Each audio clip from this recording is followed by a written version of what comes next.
Well, I never used fix the problem. I said less terrible. It just keeps on opening, doesn't it? Yeah, that hinge, it's a little worse for wear, you could say. Now, this rather flat machine does turn on. I tested it in the video where I got it a couple weeks ago. The link to that video will be in the description. The part that needs replacing is a clutch cover. Let's take the back off. It's held on with some clips and magnets.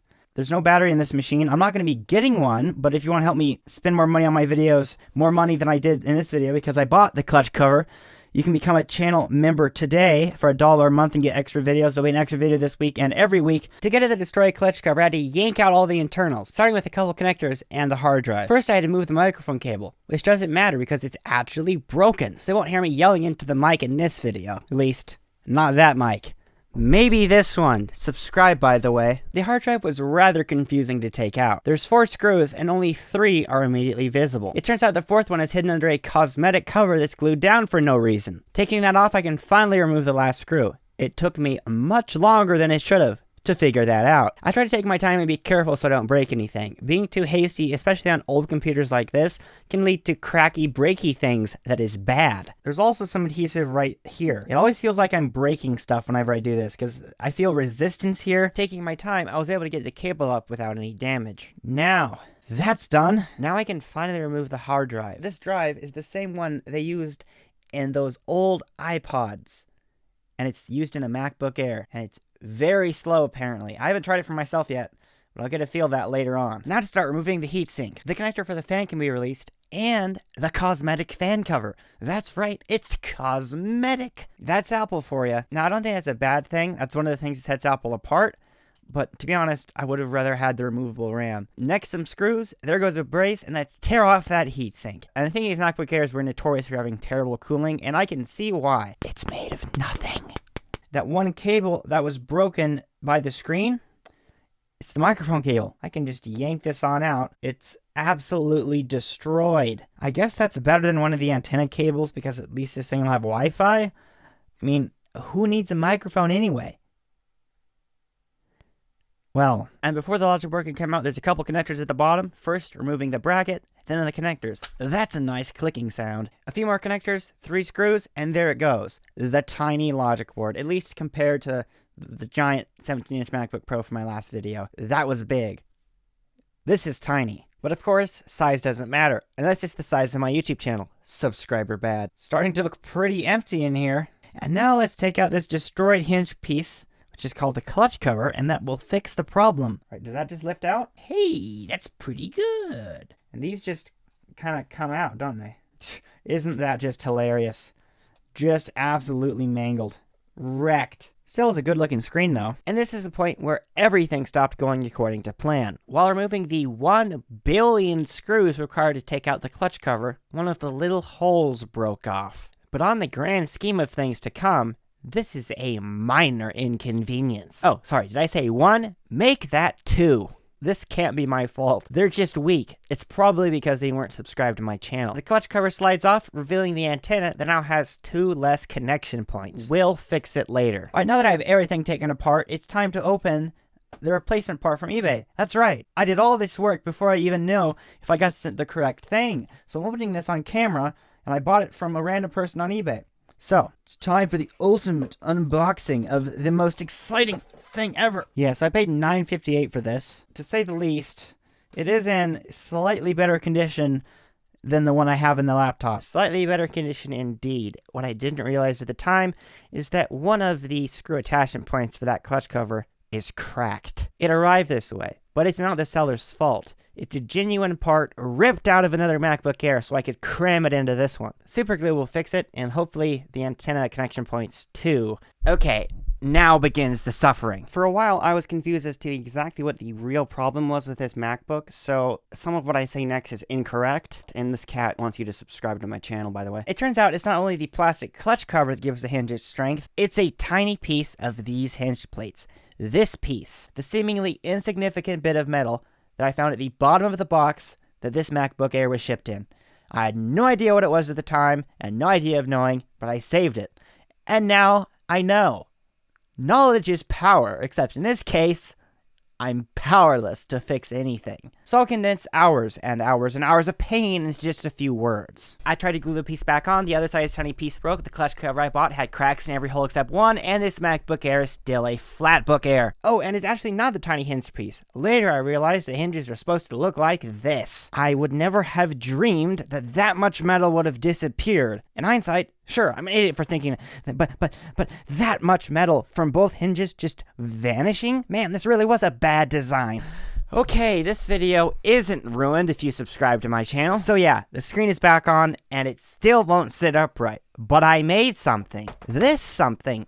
And that makes it less terrible. Now how, you ask, does some wood fix the problem? Well, I never used fix the problem. I said less terrible. Look at this. What it does is it fully wraps around the MacBook Air screen, supporting it at a specific angle on a flat surface. I still have to put its guts back inside of it. So we're going to do this now. And after all this slamming and tearing of things, I hope it still works. Amazon Basics. Here we go. There's the internals. They've been sitting in this box for a couple months now. Look at the internals. Such camera angles I have. The jankier the better, am I right? This is such content. Look at this. That goes there. That goes there. That goes there. Bang, we have a working computer. Look at this. Ugh. Good. Okay, now seriously, let's start out here with the thermal paste cleaning. The most quality content here. A little bit of that ice, a little bit of that little isopropyl out.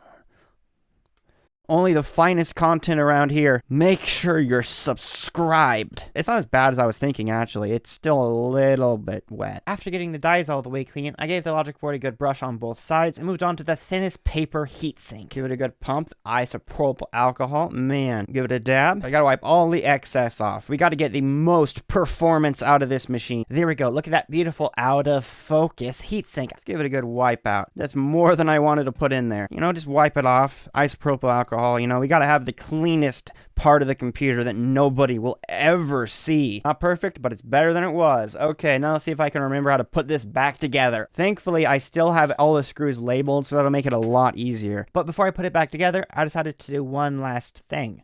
Clean the fan. Gotta put something down as a work surface. Okay, let's get all this dust out of here. Man, couple swipes. Good as new. There we go. Absolutely clean. Now it's time to smash everything back together. Carefully made sure the logic board lined up correctly, put the 3 screws in, and I attached the display data cable. That's thankfully not broken. I think the screw securing it to the case is the only thing that saved it. Without that, it definitely would have broken, and this computer would have been useless. Thick boy cable or not. Next was the MagSafe cable. Secure these 2 connectors. Nice click there. Sound like the lockpicking lawyer. The logic board bracket and its screws, the audio connector, and now it's time for everyone's favorite part. Gotta free the thermal paste. Look at this. This is the finest content. Thermal paste application. Oh, look at that. Subscribe to my channel. We got a dangle. We got a string. No, we ruined it. Oh, that's too much. It'll still live. You know, actually, more thermal paste equals more performance. If I used this entire tube, clean that extra little strand there. Pretend that never happened. You saw nothing. All right, let's slide this heatsink in there. Normally I'd have to worry about the microphone connector, but you know, it's there we go. Right in the middle, first try. Gotta screw the screws in, starting with that processor clamp. Now the top, bottom, beautiful. Then there's the final one up by the fan. Before we can put the hard drive in, we gotta do one last thing really quick, right there. And then, you know, just gotta make sure everything lines up. Beautiful, guys. 2 more connectors left, and we're done. Remember, this laptop doesn't have a battery. So for good luck, we're not going to screw the back in just yet. Let's just make sure it's kind of sitted there a little bit. We're going to see if this thing works. Let's turn it around. You know, grab a couple iPhones. Remember, we still have to prop this thing up. Grab our janky little tool thing here. Oh, wow, that's... Actually not. Yeah, I don't have one of those right angle chargers at the moment. Goes in just like that. Oh, it's going to be at a weird angle. Oh, it's not going to disconnect it. Okay, it went in. Did I double check to make sure everything was connected? No, wait. Here a fan and the screen's on. So it's got someone else's account on it, whatever. Different language because not the QWERTY keyboard. This is from off, not from the United States. We're going to grab our OS X Lion install. The ports on this thing flick down. Let's plug in and install a USB and see what happens. It shows it up. What I had to do is reinstall the OS. It was running macOS 10.5 Leopard, which is what this Mac originally shipped with. I wiped the internal drive, went through the long install process. Oh my gosh, this took forever. It's been stuck on 1 minute remaining for it feels like forever. Oh, look, the camera works. No way. There you go, guys. Laugh at me. Make fun of me. It looks bad. Actually, just kidding. Please don't make fun of me. Just subscribe instead. And this is why we built the support. Oh, God. Let's shut this thing down because we still need to cram the back on it. Get out. Get out, Lion. There we go. Now let's put the screws in. The last thing to do. All of them went in. And now, well, look how much it flexes when I'm pressing. I'm just trying to clean the laptop. Wow, that's probably not normal. Or is it for this MacBook? I don't know. Even to clean the screen, I've got to equip its support thing here. I didn't realize it was that dirty. Jeez, I've been touching this thing the entire time. It looks a lot better now, front and back. Take a look at that. And guys, normally I do a bunch of testing with this thing, see how functional it is, but this MacBook is janky enough that it deserves its own video, and that's what next week's video is going to be. So get subscribed for that. It's going to be quite the wild ride because it's going to be titled The MacBook Air from Hell. All right, and a big thanks to all of my channel members and patrons for supporting me. Starting next week, I'm going to be thanking every single $5 patron or channel member in the video. So now this is just all the channel members and patrons, not a whole lot. So if you want to support the channel, become a channel member or a patron. Extra videos every week. And this week's extra video, I'm going to be showing you guys my setup. And there's going to be 2 supporter videos this week. I'll be showing you how I built this. So 2 different videos, my setup and this thing. I made a thing. That's what it's called. And a big thanks to Sugar, the patron. I think I said your name right. Please don't yell at me if I didn't. You've been a patron for like 2.5 years. My first ever patron, supporting me even before that, buying me MVP++ on Hypixel, just out of the blue. Thank you so much for everyone that supported me. And I hope to grow the channel and continue with my upload schedule. That's what I'm going to do. And I'll see you guys next week, where I use the MacBook Air from hell.